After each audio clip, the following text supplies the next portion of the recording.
We're going to talk about the stock market in a minute and my thoughts on what could happen with the market. But first, I want to say that all my heart and thoughts go to the people of Ukraine. It is hard to just worry about our portfolios, while in the meantime, others are fleeing their home as the raid sirens sound off and missiles fly overhead. With all that said, let's start with the video. Hello everyone, welcome back to the channel. In today's video, I wanted to talk about the current situation in the stock market, what has happened before, and how the market has reacted before during similar situations, and what I'm planning to do in the coming days. If you're new to my channel, welcome, but let's get started. First of all, we already know that the S&P 500 is down 1.66% today, even though it seems to be recovering a little bit. The Dow Jones is down 2.09% and the Nasdaq 1.44%.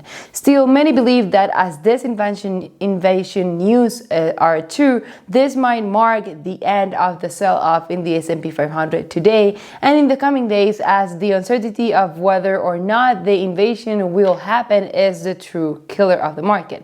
Once this uncertainty is resolved, and the market will focus on the next uncertainty, which is the Fed, inflation and interest rates once again. I do have to say that I'm not an expert. I have never been in a situation like this. As I said in a video last week, I have never been investing in the stock market while inflation is this high, that interests are this low, and while we see the start of a war between Russia and Ukraine. This is all my research about the current situation and the stock market. First, the largest historical drawdown due to war was in conjunction with the Nazis' Germany's entry into what was then the Czechoslovakian nation in 1939 and the attack of France in 1940. The S&P 500 fell 20.5% and 25.8% respectively during the following 22 days. Still, 1 year later, the market was up 19% and 9.2% respectively. Then the one that took longer to recover was during the Pearl Harbor attack, in which the stock market crashed in a single day after the attack, and it took 307 days to recover. As a year later, the S&P 500 went up 15.3%. Then I also found this during the research, which is basically a summary of the market how the market has reacted to different similar situations. For example, back in 1990, Iraqi President Saddam Hussein ordered the invasion and occupation of Kuwait in early August 1990, which is right here, as you can see. The market crashed after that, and then Saudi Arabia and Egypt called the US and other Western nations to intervene.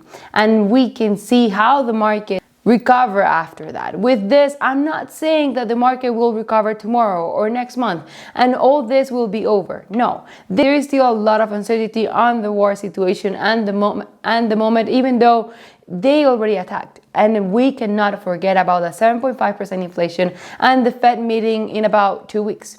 What I wanted to show you guys with this video is basically how the market has reacted during a war, as in my opinion, it is something that we didn't think would happen at this moment, and even during a pandemic, or at least me. This morning, someone asked me if I could recommend any book that explains how we should invest or how the market reacted during a war, and I have to admit that I have never thought I should worry about that and learn about that. But here we are.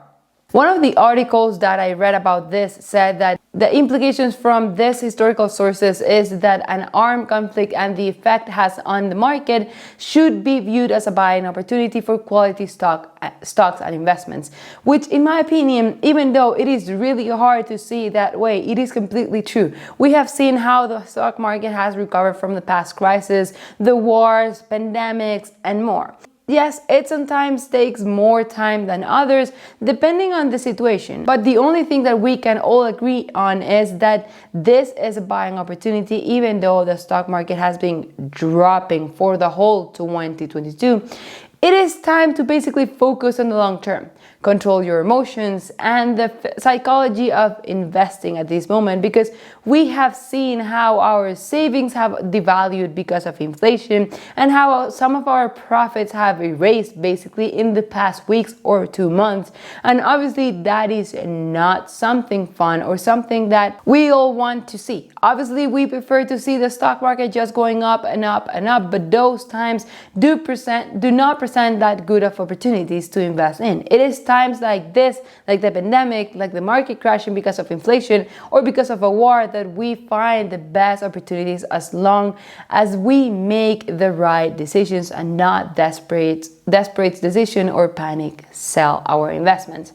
Obviously, it is very, very important to know in what we are investing, which companies, make our own research, analyze them and more, because even with this huge drop, not all stocks are undervalued or at the right price yet, but many are presenting nice opportunities at the moment. I don't want anyone to say, but I should have sold back in December when I had a lot of profits and would not be stressed out right now. But the truth is that it is impossible to know what will happen in the future. I received a comment yesterday on a video I posted on April 2021 of stocks I was looking to buy that month, which someone said that I made a mistake, which with some stock might be a mistake because thank God I didn't invest in them.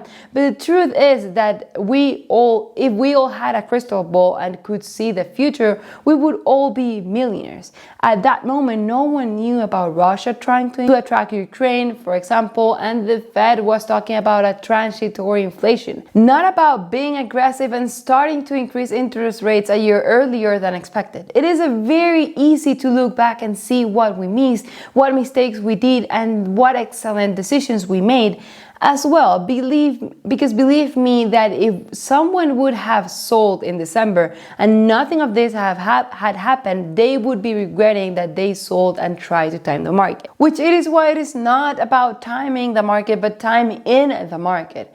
In conclusion, it is very, very sad what is really happening right now in Ukraine. It is sad that we are seeing another war at this moment, in the middle of a pandemic and in century 21st. But other than that, would not stress out about the market. I believe it is time to think long term, use the cash that you have been saving for so long if you find good opportunities, or just do nothing. I don't believe it is time to sell or close any positions unless obviously the company does something that you don't like or their fundamentals change. But take into consideration that even though the invasion uncertainty is over, the war started and we still have high inflation and the Fed meeting in the coming weeks. Let me know in the comment section below, what is your plan right now with your portfolio and your investments? Which stocks are you looking to buy? And I'll leave you here a video recommended by YouTube and here for you to subscribe. Thank you and see you next time.